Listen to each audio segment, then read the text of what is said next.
बहुत बड़े महापुरुष को देखा, श्री स्वामी अनंग बोधाश्रम स्वामी जी निबुआ घाट के पास असनी है, वहां दिगंबर रहते थे।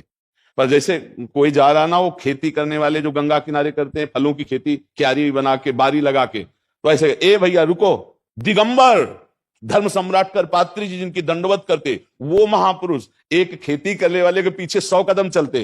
वो कहता बाबा तुम तो रोज मांगते, अरे दे दे यार, तो इतनी खैनी वो ऐसे बनाता हो ऐसे। अब बताओ क्या आप देखोगे। और ब्रह्मबोध संपन्न महापुरुष करपात्री जी एक बार यज्ञ किए असनी में, तो सब महात्माएं बड़े बड़े, वो जब नहीं गए तो किसी ने कहा कि स्वामी अनंग बोधाश्रम स्वामी नहीं आए, तो बोले उनके पास जाओ, स्वयं ब्रह्म विराजमान है गंगा किनारे, उनको किसी की जरूरत नहीं है। और जाके साष्टांग दंडवत करपात्री जी, ऐसे महापुरुष तमाकू मांग रहे थे। अब क्या, तो महापुरुषों की बाहरी चेष्टाओं में, व्यवहार में हमें दोष नहीं देखना। फिर साधक तो बेचारा दोष से युक्त होकर ही आया है निर्दोष बनने के लिए। अब भगवत कृपा से धीरे धीरे धीरे निर्दोष, वैष्णव वेश तो तुरंत साधु बना देता है, नहीं बना देता, लेकिन अब देखो कितने वर्ष लगते हैं उसको साधु बनने में। तो देखो हम लड़ रहे हैं, इसमें निंदनीय बात नहीं, हम लड़ रहे हैं, पूरे जीवन लड़ेंगे और इनसे हमें जीतना है गुरु कृपा से, हरि कृपा। पर हम तभी जीत सकते हैं जब हम ये अपने अंदर देखें कि आज तक हम ये सुधार नहीं कर पाए कि दूसरे में दोष देख रहे, तो दूसरा क्या कैसा, हमें अपना देखना है।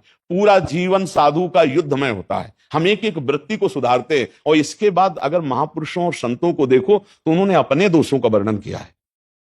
आप जिन महापुरुष को भी देखो अपने दोषों का वर्णन किया। हमारे हरिवंश महाप्रभु कहते क्वाहम तुच्छा परम अधमा प्राण हो गर्ह कर्मा यत्तन नाम स्मृति महिमा हरेश वृंदावन से। ए भाई मैं कहां तुच्छ अधम अपराध करने वाला और कहां वृंदावन की महिमा से प्रकाशित राधा नाम। बोले ये तो सिर्फ कृपा से है। कहां मैं अधम, आचार्य हैं, आचार्य हनुमान जी आचार्य भक्ति के, और कह रहे हैं असमय अधम सखा सुन मोहू पर रघुवीर। अपने को अधम बता रहे ना कि फिर भी भगवान की कृपा है। तो हम लोग तो अधम है ही हैं, वो तो महापुरुष होकर ऐसा बोल रहे हैं। जब हम अपने में देखेंगे दोष तो हम दूसरे में नहीं देख पाएंगे, और जब हम अपने में गुण देखते हैं तब हम दूसरों में दोष देखते हैं। इसलिए भगवान से, गुरुदेव से क्षमा मांगो, तो जितने सृष्टि में हमारे अपराध हुए जहां भी, वो सब क्षमा हो जाएंगे।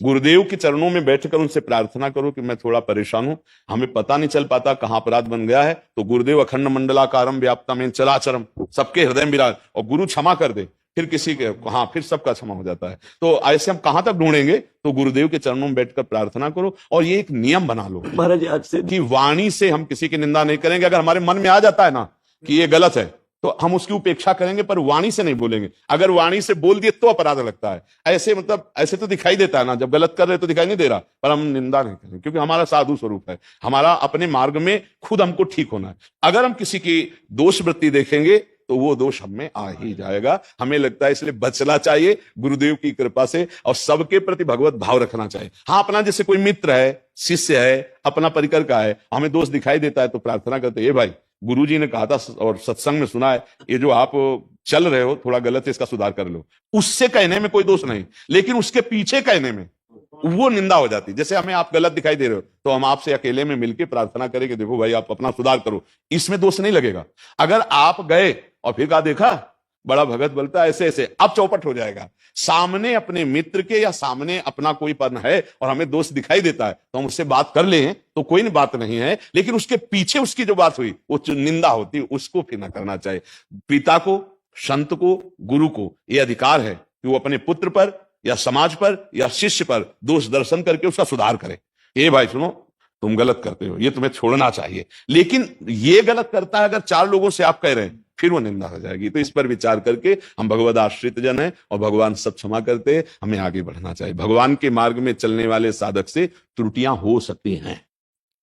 क्यों हो सकती है? क्योंकि वो तुरंत सिद्ध संत थोड़ी हो जाता है, समय लगता है, फिसलता है, फिर संभलता है, दौड़ता है, फिर घुटने टेकता है, फिर आगे। अपने लोग पूरे जीवन को देखो ना, ईमानदारी से देखो, क्या जिस दिन से भगवान में हम आ गए तो हमसे कोई गलती नहीं हुई? गलतियों का भंडार भगवान ने बचाया, भगवान ने उसको नष्ट किया। तो हम जब अपनी गलतियों को क्षमा कर सकते हैं तो दूसरों की है अपनी 1000 क्षमा कर सकते हैं, दूसरे की 1 नहीं क्षमा कर सकते। हम सबका यही स्वभाव है। देख लो अपनी गलतियां 1000 हैं जिनको छुपा लिया और क्षमा कर दिया, तो ये गलत है। जैसे हमको भगवान ने ऐसे उसको भी क्षमा मिले और उसकी बुद्धि शुद्ध हो, ये हमारी प्रार्थना होनी चाहिए कि भगवान आप उसको भी क्षमा कर दो, और हे भगवान इसकी बुद्धि शुद्ध कर दो, हे नाथ इसका मंगल कर दो, ये जीव आपका है। और प्रभु आज हमारी दृष्टि पड़ गई है, अब आपके दास की दृष्टि पड़ी है तो अब इसका मंगल होना चाहिए। संतों का ऐसा स्वभाव होता है। तो आप तो संत हैं, आप गुरुदेव की चरण रज में बैठकर उनसे क्षमा मांग लीजिए, किसी के दोष मत देखिए। अगर दिखाई दे तो वर्णन मत करना, वर्णन करने में बड़ी हानि हो जाएगी।